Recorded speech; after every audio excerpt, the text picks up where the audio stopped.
አንቺ ሊገልሽ ወጣ ከደብረ ዘይት የሚባል ሀገር ታውቃላችሁ? በብር ነው የምታውቁት? ባለቤት ይሄዳል። ባለቤትሽ ይሄዳል? የት? እዛ ኢሬቻ ምናምን ይሄዳል አልፎ አልፎ። ኢሬቻ አባትዬ የኔ ወዳጅ ህይወቴ ባንተች እኔ ምንሽ ከዛ ከምንድን ያልኩት ደብረ ዘይት ብዬ ከዛ ምንድን ያልኩት ከወራ የሚወጣ ነው አይደል የሚነሳ ባለቤትሽ ይሄዳል እዛ ምንድን ሊዝናና ነው ዳር ላይ ነው ወይስ ውስኪ ነገር ሊጥል ነው?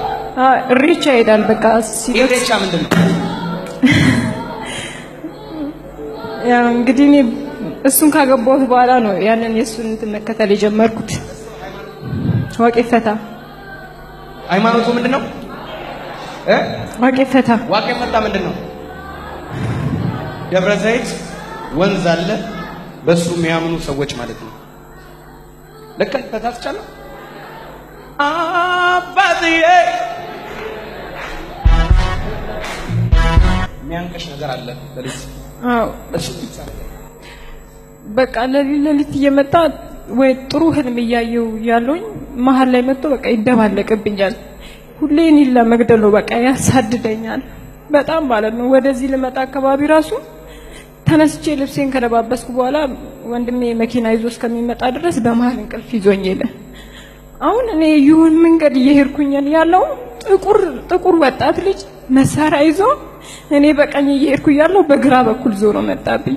በዚህም ብሸሽ ግን መሃሉ የሆነ እንዲህ የተሰራ ቤት አለ። በዚህ ሲል በዚህ ያሳድደኛል።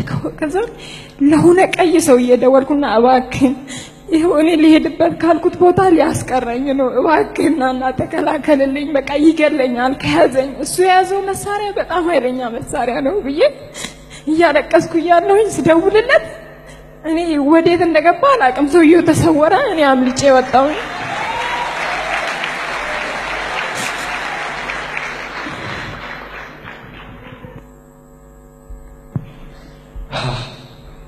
ይሄ ውብ በጉልበቱ ጽናት የሚራመድ ወገቡን በጽድቅ መታጠቂያ የታጠቀ በጉልበቱ ጽናት የሚራመድ አይኖቹን ደነበልባል እሳት